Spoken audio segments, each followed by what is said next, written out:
TTD organisation service federation నుంచి నరసింహులు అనేటువంటి వ్యక్తి ఆంధ్రప్రదేశ్ ముఖ్యమంత్రి వర్యులు చంద్రబాబు గారిని కలిసి తిరుమలలో కోవర్ట్లు ఉన్నారని, ఆ కోవర్ట్లు ఇప్పటికీ వైఎస్ఆర్సీపీ కోసం పనిచేస్తున్నారు, వారిని గుర్తించి ఏరిపారేయండి అంటూ ఒక సలహా ఇచ్చినటువంటి నేపథ్యంలో ఇంతకీ నరసింహులు ఎవరు, ఆయన చెప్తున్న దాని ప్రకారంగా నిజంగా తిరుమలలో వైసీపీకి సంబంధించినటువంటి కోవర్ట్లు ఉన్నారా, వారు ఏం చేస్తున్నారు, వారిని ఎలా గుర్తించాలి, అసలు ఏం జరుగుతుంది అనేది మనం పూర్తి స్థాయిలో విశ్లేషణ చేసుకుందాం. ప్రస్తుతం మనతో పాటున్నారు ప్రముఖ రాజకీయ విశ్లేషకులు, ప్రముఖ సీనియర్ జర్నలిస్ట్ సిఎస్ రావు గారు. వారితో మాట్లాడదాం.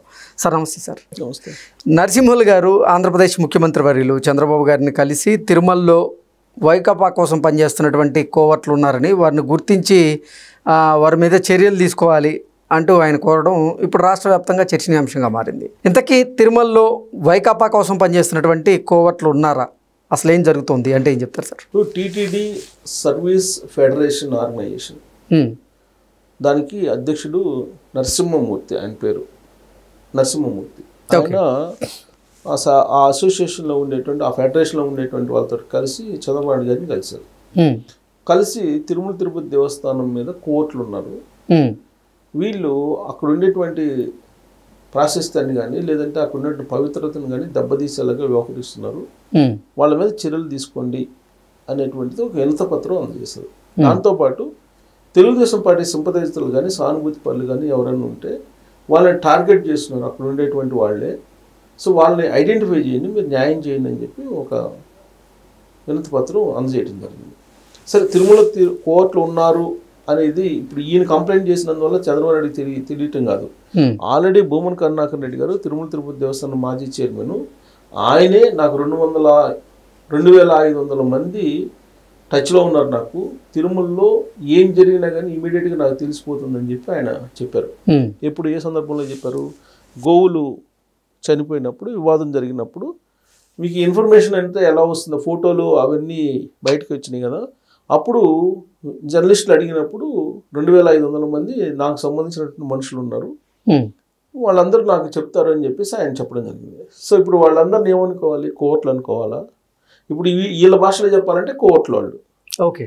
భూమన కరుణాకర్ రెడ్డి గారి భాషలో చెప్పాలంటే ఆయన అనుచరులు లేదంటే ఆయన సానుభూతి పనులు అని చెప్పి చెప్పుకోవాలి. సరే, అసలు పవిత్ర క్షేత్రం అది, ప్రపంచవ్యాప్తంగా కలియుగ ప్రత్యక్ష దైవం. ఇప్పుడు అలాంటి చోట్ల ఈ కోర్టుల వ్యవహారం ఏంటి, లేదంటే సానుభూతి పనులు, లేదంటే అనుచరులు ఏంటి, అసలు ఇవి ఉండకూడదు కదా. తిరుమల తిరుపతి దేవస్థానం అనేది ఒక పవిత్రమైనటువంటి స్థలం, అది అక్కడ వీలున్నంత వరకు వచ్చేటువంటి భక్తులకు సేవ చేసేటువంటి భావం, సేవా తత్పరత కలిగినటువంటి వాళ్ళే ఉండాలి, బోర్డులో కానీ లేదంటే అక్కడ ఉండేటువంటి ఉద్యోగులు కానీ. కానీ దానికి భిన్నమైనటువంటి వాళ్ళు ఉన్నారనేది ఇప్పుడు కంప్లైంట్. వాళ్ళు అక్కడ కోర్టులుగా ఉంటూ అక్కడ పవిత్రతకు భంగం కలిగిస్తున్నారు అనేది. ఇప్పుడు భక్తులు పోయారు, భక్తులు వెళ్ళినప్పుడు పొలైట్గా మాట్లాడాలి, అలా కాకుండా కసురుకుంటూ మాట్లాడటం, భక్తుల్ని నిర్లక్ష్యంగా మాట్లాడటం, ఇలాంటివన్నీ మనం చూస్తున్నాం. సో ఇవన్నీ ఎందుకు వచ్చాయి అని అంటే ట్రాన్స్పరెన్సీ లేనందువల్ల వచ్చినటువంటి పరిణామాలు ఇవన్నీ.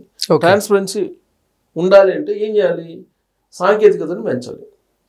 సాంకేతికతను పెంచాలి కదా అని చెప్పి నువ్వు రిలయన్స్ వాళ్ళకి ఇచ్చేస్తే ఇప్పుడు స్పెషల్ దర్శనాలు బుకింగ్ ఉన్నట్టు ఉంటుంది. వాళ్ళు ఇప్పుడు ఫ్రీగా సర్వీస్ అందిస్తున్నారని చెప్పి రిలయన్స్ వాళ్ళకి ఇచ్చారు. ఇప్పుడు వాళ్ళు ఏం చేస్తున్నారు? స్లాట్లన్నింటినీ కూడా బ్లాక్ చేసేసుకుంటున్నారు అనేది వాళ్ళ మీద ఉన్నట్టు ఆరోపణలు. వాళ్ళు సర్వీస్ ఫ్రీగా ఇస్తున్నారు కదా అని చెప్పేసి ట్రాన్స్పరెన్సీని వాళ్ళకి తాకట్టు పెట్టలేం కదా. ఇప్పుడు వాస్తవంగా మనం యాప్లో చూస్తే ఆర్జిత సేవలు కానీ స్పెషల్ దర్శనాలు కానీ మీరు ఇచ్చిన టైంకి అది ఓపెన్ అవుతుందా? ఫస్ట్ 5 minutes ఎందుకు స్లాట్లు మీకు బుక్ కావట్లేదు? 5 నిమిషాల తర్వాత మీకు యాప్ ఎందుకు బుక్ అవుతుంది మనకి భక్తులకి? ఆ 5 నిమిషాల్లో ఎన్ని టికెట్లు అయిపోతున్నాయి, అవి ఎక్కడ అమ్ముతున్నారు అనేది ఐడెంటిఫై చేయాలి కదా. యాక్చువల్గా నిన్న మొన్న తిరుమల తిరుపతి దేవస్థానానికి సంబంధించినటువంటి వాళ్ళు మాట్లాడి ఏమన్నారు? దళారులు ఉన్నారు, దళారులు మాట విని మీరు మోసపోవద్దు, మీరు ఆర్జిత సేవలు ఇస్తామని చెప్పేసి డబ్బులు తీసుకుంటారు, అలాగే స్పెషల్ దర్శనాలు ఇప్పిస్తానని చెప్పి డబ్బులు తీసుకుంటారు, కాబట్టి అలాంటి దళారుల మాట వినొద్దు. ఒకవేళ మీరు దళారులు ఎవరైనా మిమ్మల్ని అప్రోచ్ అయితే మీరు టోల్ ఫ్రీ నెంబర్కి ఫోన్ చేయండి అని చెప్పి ఒక నెంబర్ ఇచ్చారు వాళ్ళు. అసలు ఇదంతా ఎందుకు?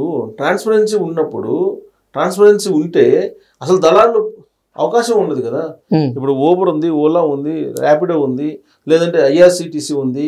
ఐఆర్సిటీసీలో కూడా కొంతమంది దళారులు ఉన్నారని చెప్పి ఈ మధ్యకాలంలో వాళ్ళందరినీ ఏర్పరేస్తారు కదా.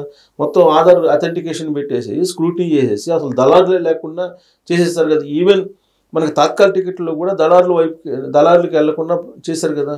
అలా చేయొచ్చు కదా. ఇక్కడ రూములకు అలాట్మెంట్కి అక్కడ పోయి పడిగాపులు కావాల్సిన అవసరం ఏంది? కొంతమంది భక్తులు అయితే మేము దర్శనం బుక్ చేసుకున్న వెంటనే ఆ దర్శనంతో పాటుగా రూమ్ కూడా ఇచ్చేస్తే బాగుండు కదా అనేటువంటి ప్రశ్నలు లేవనెత్తూ ఉన్నారు. అవును, ఇప్పుడు ఇవాళ సాంకేతికత పరిజ్ఞానం ఎక్కడుంది? నువ్వు ఎక్కడున్నావు కూడా చెప్పచ్చు.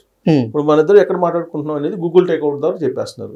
గూగుల్ టేక్అవుట్ ద్వారా కేసులన్నీ ఐడెంటిఫై చేస్తున్నారు. మరి ఇంత టెక్నాలజీ ఉన్నప్పుడు నువ్వు రూమ్లో ఎందుకు అలాట్ చేయలేవు?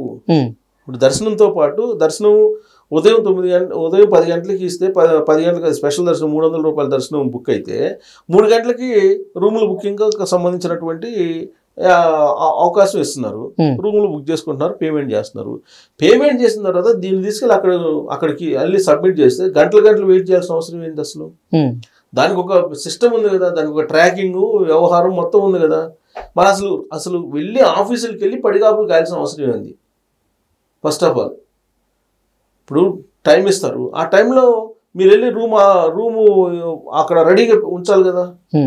అది ఆన్లైన్లో మొత్తం జరిగిపోవాలి కదా ప్రాసెస్. ఆ ప్రాసెస్ ఎందుకు చేయలేకపోతున్నారు అనేది ఒకటి. ఆ చేయనందువల్లే దళారులు. ఇప్పుడు రూములకు వెళ్తాము, రూములకు వెళ్ళినప్పుడు ఇప్పుడు నేనే స్వయంగా వెళ్ళాను, 2-3 సార్లు ఫేస్ చేశాను. ఆ రూములకు వెళ్ళి దాదాపు 1-2 గంటలు వెయిట్ చేయాలి. ఎందుకు వెయిట్ చేయాలంటే ఎవరెవరో ఫోన్ చేస్తే వాళ్ళకి ఇస్తుంటారు రూములు. బయట మామూలు వాళ్ళు బయట నుంచోవాలి. ఇప్పుడు నాకు కూడా నేను ఎవరో తెలిసిన రిపోర్టర్తో ఫోన్ చేస్తే లోపల అప్పుడు ఇచ్చారు దాదాపు 2 గంటల తర్వాత. అదే నేను ఆ రిపోర్టర్తో ఫోన్ చేయించకుండా నేను అలానే ఉన్నాను, ఎన్ని గంటల నుంచో పెడతారు నన్ను? రూమ్ కోసం ఆల్రెడీ బుక్ అయిన రూమ్ కోసం. ఇది టార్చర్ కదా భక్తులకి. మరి ఇప్పుడు అక్కడ కోర్టులు ఉన్నారంటే ఉంటారు, కోర్టులు ఉండబట్టే ఇది. కోర్టులు లేకుండా ఉంటే ఆన్ ప్రాసెస్ ప్రకారం డిస్ప్లే బోర్డులు పెడతారు. ఆ డిస్ప్లే బోర్డుల్లో ఎన్ని రూమ్స్ ఉన్నాయి, ఎన్ని ఖాళీగా ఉన్నాయని డిస్ప్లే చేయాలిగా. నిజంగా ట్రాన్స్పరెన్సీగా ఉంటే అక్కడ డిస్ప్లే చేయరు, ఊరికే ఉంటుంది డిస్ప్లే బోర్డు ఉంటుంది అంతే, డిస్ప్లే చేయరు. ఇక్కడే ఉన్నారు కదా కోర్టులు. మరి అక్కడ ఉండేటువంటి ఎంప్లాయీసే కొంతమంది కోర్టులాగా వ్యవహరిస్తున్నారు. వాళ్ళు కరెక్ట్గా ఉంటే ఇదంతా ఉండదు కదా. కోర్టులు ఉన్నారని చెప్తే నిజమే అతను చెప్పింది, నరసింహమూర్తి గారు చెప్పింది. ఇప్పుడు ఆయన ఏమంటున్నారు, పోర్టల్కి సంబంధించిన లైసెన్సులు ఇస్తారంట అక్కడ పోర్టర్స్కి.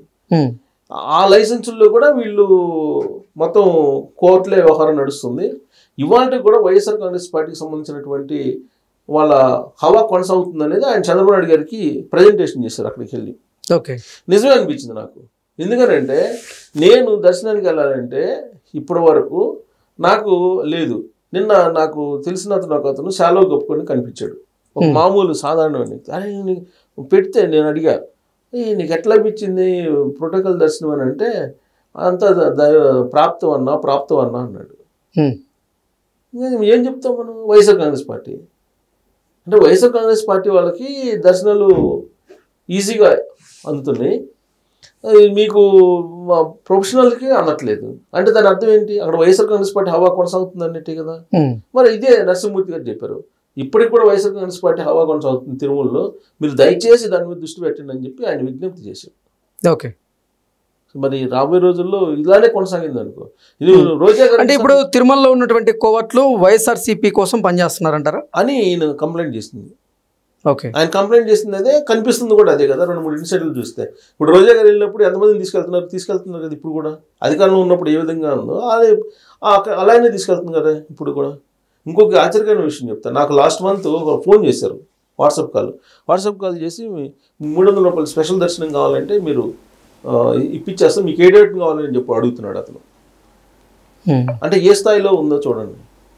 సో కాబట్టి తిరుపతి దేవస్థానం విషయంలో ట్రాన్స్పరెన్సీ ఉంటే కనుక ఈ సమస్యలంటికి పరిష్కారం వస్తుంది. లేదంటే అది వైఎస్ఆర్ కాంగ్రెస్ పార్టీ అధికారంలో ఉన్నప్పుడు ఏ విధంగా ఉందో ఇప్పుడు కూడా అలానే హవా కొనసాగుతుంది. వాళ్ళది కొనసాగుతుంది. వాళ్ళది కొనసాగినంతకాలం ఈ కోర్టులు ఉంటూనే ఉంటారు. Okay sir, thank you so much.